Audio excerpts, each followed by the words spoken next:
What's a fund? What's a credit score? What's my credit score?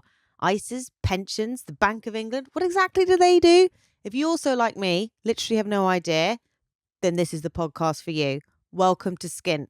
I'm Connie, and I'm joined by my good friend Mik Bates, who's got over 45 years experience within financial services, and he will help us decode, explain everything financial. Listen, learn, and laugh along the way. And by the way, this is not financial advice. Welcome to SKINT. I've got FOMO. Do you know what FOMO is? Do you really think I don't? Well, I don't know. What do you think I am, old? You might not. I've got FOMO in terms of crypto. Have I missed the boat on it? Because loads of my friends have made quite a bit of money on crypto. And it's a boat you want to get on? Well, I don't know. I was hoping you'd tell me.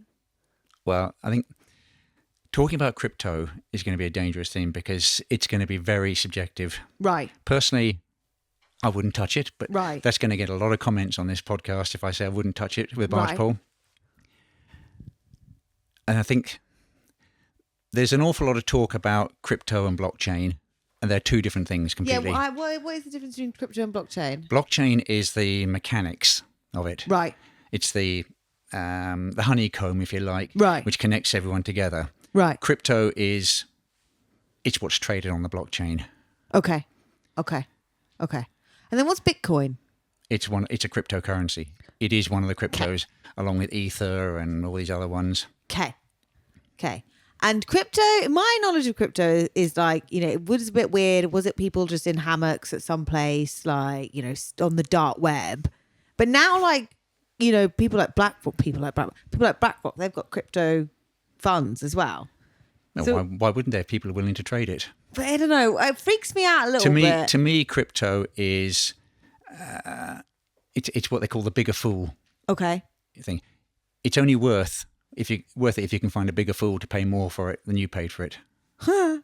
That's one way of looking at it. But you don't actually hold any assets. There's not actually assets connected to it. There is nothing connected to it. There is nothing behind it. It doesn't do anything. Right. It's not even like gold. Okay. People talk about crypto as being the new gold. Okay. It's an inflation hedge. It's not linked to the value of any stocks. It's not run by the government or the Bank of England or anything else. But unlike gold, there is nothing there. Right. As far as I can see, and that's what I mean about this being a very personal thing, very subjective. Yeah. The only use that Bitcoin has is for criminal activities, trade on the dark web, and as the currency used to pay for hacking scams and that sort of thing. So when there's been a lot of talk this year about companies like Marks and Spencer's that got hacked. Really? Was that the... And the ransoms are always paid in crypto because it's not traceable. Ooh. And that's people say that's the good thing about Bitcoin. It's untraceable. It's also the bad thing about Bitcoin. It's untraceable. I don't know if I don't feel like I'm quite glad I didn't get on the boat now. I don't. Yeah. I wouldn't touch it. I know some people do, and I know some people have made a lot of money out of it. My friend made like 12 grand. Right. Here's the next thing. She made 12 grand. She, I don't know, 12 grand. There's capital gains tax to pay on that then. I'm not going to disclose the information. Because... Well, yes, we know that because I've been doing my homework, believe it or not. Exactly. Can you explain this to me in layman's terms? Yeah. HMR sets up pursuit of unpaid tax on crypto gains. Yeah. Any gains on crypto trading. So if someone makes... Everyone at the moment has an annual allowance of £3,000. So you can make gains on crypto or anything else, buying and selling shares outside of a tax-free wrapper like an ISA or a pension, and you can make £3,000 in any year completely tax-free. Just the 3 grand? 3 grand. Okay. If someone's made 12 grand gain, they've got tax to pay on that. And what HMRC is doing is sending out what they call nudge letters. Yes, it says it right here. HMN says nudge letters. Yeah, and they sent out 65,000 of them. Oh, it was like you read this. Right. And they've been doing this for the last few years because they're trying to remind people, because the sort of people that have made money out of crypto are not the sort of people who necessarily have done investing before or even think of it as investing or think about the tax implications of what they've bought. If it's untraceable, how is this why it's hard for them to HMRC to track them down? Well, what they're doing is they get information about the platforms that they're bought and sold on. Mm-hmm. Because to buy crypto, you need to go through an exchange. Okay.